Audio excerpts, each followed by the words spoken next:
In these last few years, we've been more aware than ever of the need to love and protect our environment. But now, as we approach the climate change conference this winter, we're focusing even more on what we can do locally, nationally, globally to safeguard the wonders of our creation. And that's a very good thing. But what I want to do here is look instead at us, at the human being. Where do we stand in all of this? I don't want to talk so much about what we can do to protect the environment, but rather look at what we can be within the environment, because the truth is, policies will come and go, but any real transformation for good always comes from the human heart. It's really unfortunate that human beings are automatically tagged as the bad guys in all of this. If we could just eliminate people, they say, then the environment would be just fine. But honestly, having fewer children or no children is really not the answer. The better thing is to take seriously what the church has always called us to be, which is faithful and good stewards of creation. To start living better, less selfishly, because any true ecology always has a moral and a social component. Just because we can do something doesn't mean we should. As human beings, we are spiritual, we have free will, but we are also part of nature. That means that we treat all of creation with humility, with thanksgiving, and in the sure knowledge that we are all in some very real way connected. We, along with the sky, with the sea, with outer space, we're all creations of God. We are intimately connected. And we human beings are at the pinnacle of that creation, but that only means that our responsibility is all the greater. There are all sorts of problems within the environment, but the root cause of this lies in the human heart. We look at creation as though it were something for us to use and manipulate and control. It's as if the earth were our property and we can do whatever we like with it. You know this yourselves, we all do it. We consume vast quantities of clothing at very cheap prices with no regard for the souls on the other side of the world who produce these garments in very degrading and poor conditions. The things we buy are not designed to be mended, but rather thrown away. And where does all that waste go? We live as though the earth were our servant with no other role but to fulfill every one of our needs. Businesses are driven by profit and the need to be at the cutting edge of technological or scientific progress. And it doesn't matter the lives that are sacrificed along the way. If we're honest, there can be a lot of hypocrisy in all of this. We use canvas bags, we drink out of paper straws, and somehow we appease our conscience.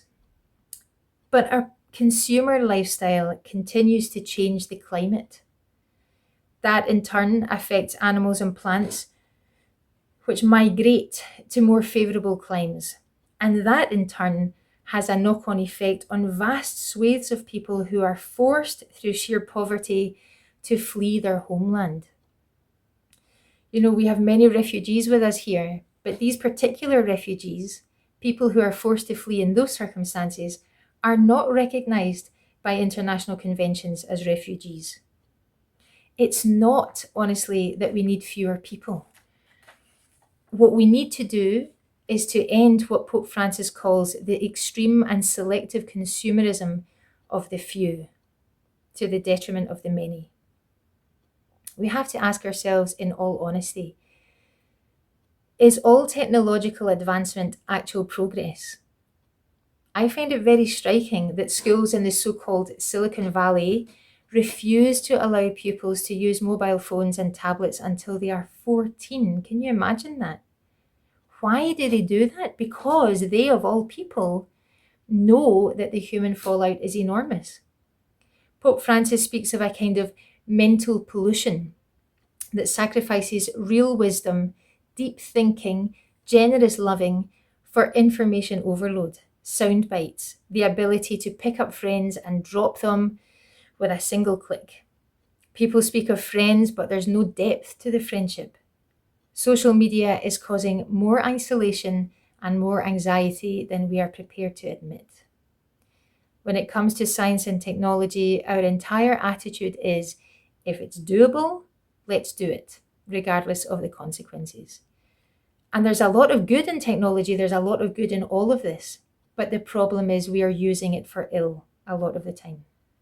Pope Francis wrote in Laudato Si, if we no longer speak the language of fraternity and beauty in our relationship with the world, our attitude will be that of masters, consumers, ruthless exploiters, unable to set limits on our immediate needs. What's needed here before anything else is a conversion of heart. Let me give you an example. A number of years ago, I travelled to Benbecula in the Outer Hebrides, and I took a flight there. It takes about an hour to get there. And we flew, and we arrived at the island. We were hovering just above, but we couldn't land because the weather conditions were so poor. And the pilot was not given landing permission. And we hovered above the island for 20 minutes, and finally it was no use. We weren't going anywhere, so the pilot decided to turn back, and we went back to Glasgow.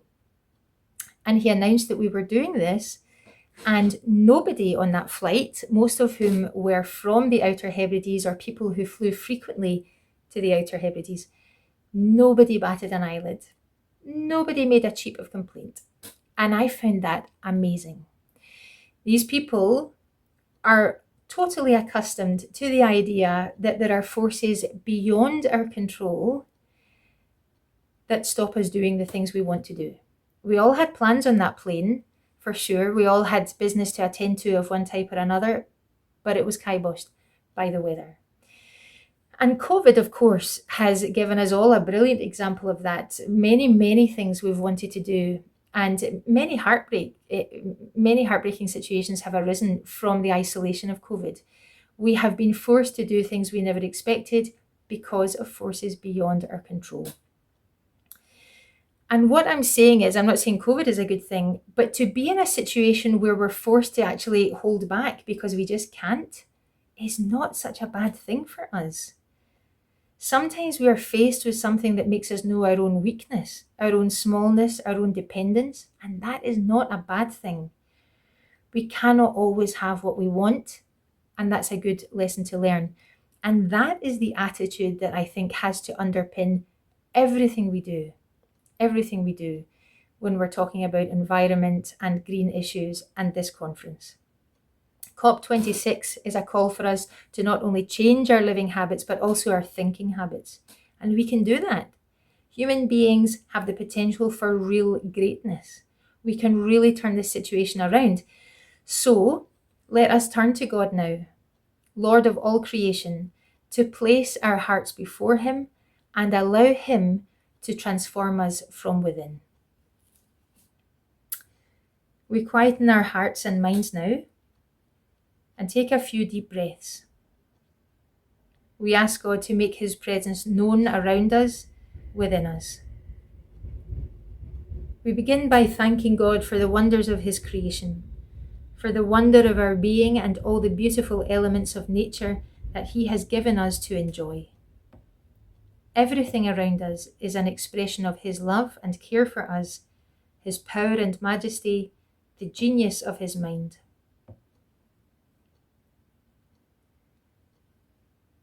And now we ask God to reveal to us very gently those areas of our hearts that need attention. What drives me? Is it the need for control, the desire for gain? In my relationships with friends and families, who is at the center of my attention, me or them? How do I react when forces beyond me foil my plans? How attached am I to my own projects and aspirations? Am I open enough to have them altered? How aware am I of the true value of the people around me, especially the poor and the marginalised? in my own creations and innovations, what is most important for me? That I make a name for myself? That I become rich? Or that others' lives are genuinely enhanced by it? What does freedom mean for me?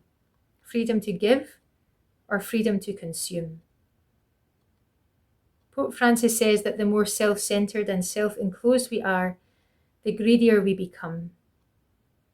Is our concern here only about extreme destructive patterns of weather across the globe? Or the problems closer to home, where excessive consumerism and the idea that whatever we want we can get is causing a lot of social unrest? For all the good in our hearts, we give thanks to God. And where we have failed to live with humble and grateful hearts, we ask His forgiveness and mercy. Today is a new day, itself a gift of our Creator. We ask Him now to give us the strength and courage to live in a new way. Many courses of action will be suggested in these months, and they're all good. But for now, let's put all those actions onto a solid foundation by committing here and now to thank God consciously, intentionally, every single day. Only then will we ensure that we see our world not as a means to live exactly as we want, regardless of others, but as something glorious to be protected and celebrated. Amen.